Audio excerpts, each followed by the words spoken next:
Summer of 2020 was my favorite summer for weddings because I got invited to 4 weddings and I went to 0 weddings. It was the best. It was so nice. It was so nice.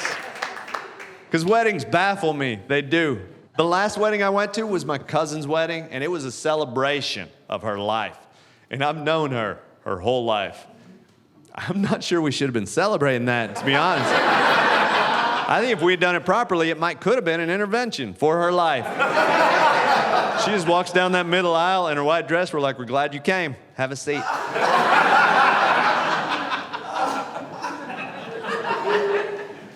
I think the only wedding I fully understood that I attended was one gay wedding I went to. Those 2 dudes were like, we're having appetizers, and then we're going to have a small ceremony, and then we're going to have a bigger meal while we watch the game. And I'm like, I want this to be my life every day. But every heterosexual wedding I've ever went to, I'm singing this song in my head. Who's going to ruin the other one's life first? It is. And not because it's doomed to happen. It's just that day is so vastly different for the man and the woman. You don't have to look any further than the clothing. The woman searches for months, sometimes years, thumbing through catalogs, consulting friends, scheduling fittings. And the guy just rents his clothes. There's no greater tribute to the absurdity of that day than for the man to say, look, I'm not nearly as handsome or successful as you want your friends and family to believe that I am. So what I'm going to do is I'm going to rent a success costume from another man. And we'll see if we can pull this ruse off until we can get to the honeymoon. The dress, I don't even get the concept fully. The dress, women, you wear it once, you put it away, you never see it again, you call it the dress. If I have any article of clothing I refer to as the article of clothing, I wear it 3-4 times a week, easy.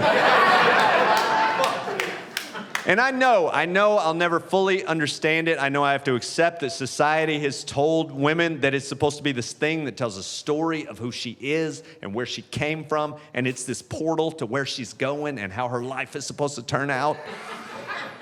And as a dude, we just have to dress just that much better than the caterers. That's it.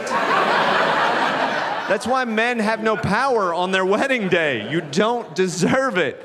Not unless you go back in the kitchen. You're like, hey, we need more shrimp. You know, you're like, is he our boss? I don't know, maybe. He's wearing our uniform. He could be. The dress, the vows, those are wild.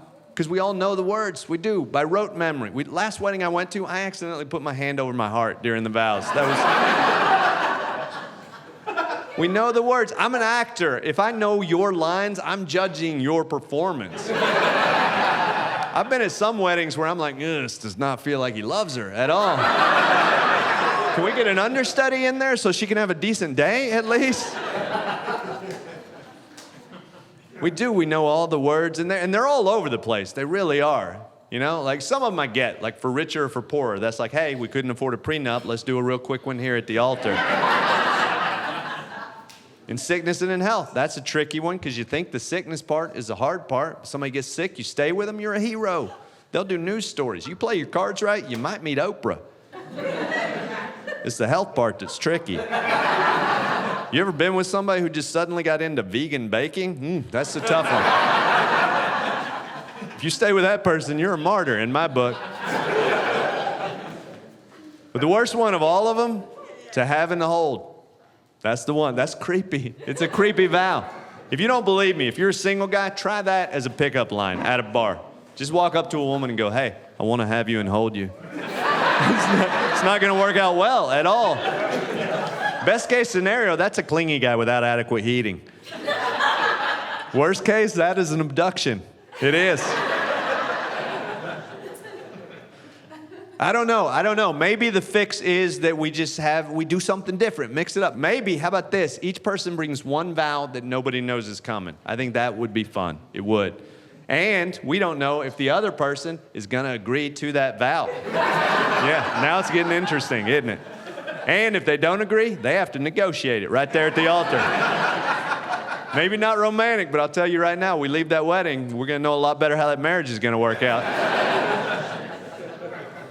Maybe what we should do is the opposite. Take away all the ceremony. Just have each person get up there at the altar and just say the craziest thing they're going to do over the course of their whole marriage. See if the other one's on board with it. And instead of I do, because that's a lot of certainty, maybe something more realistic, like, I get it. Like, do you take this man, despite the fact that for the rest of his life, he's going to know the height, weight, bench press, and 40 time of the top 5 NFL draft picks of that year? But he will sometimes forget where your children are. And she's like, I get it. I get it. That sounds exactly like him. It does. And do you take this woman, despite the fact that one morning she's going to wake up angry at you for something you did in her dream?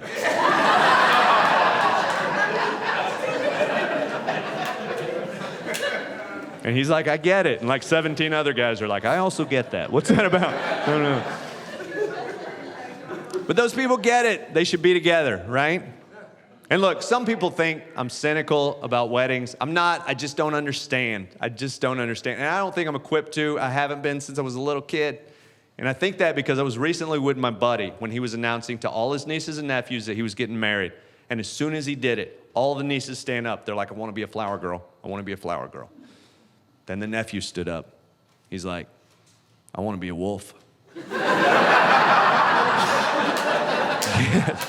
I think that kid gets it. I do. Is that on the table? Because I would also like to be a wolf. I don't know if we're taking volunteers. Why aren't there more wolves at weddings? Is anybody asking this question? Because I'm curious now. I'm curious. Because the little girl's like, I want to pretend to be a princess and throw flowers down so that a grown woman, who's also pretending to be a princess, doesn't have to step on the ground. And people are like, that's an amazing idea. We got to put that in a ceremony. That's going to be lovely.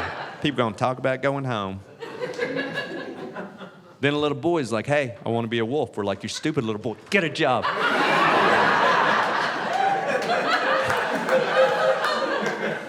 I've just been to so many weddings where people are like, that's my daughter. She's the flower girl. I just want to go to one wedding one time where somebody's like, that's my son. Which one? The wolf boy. Right?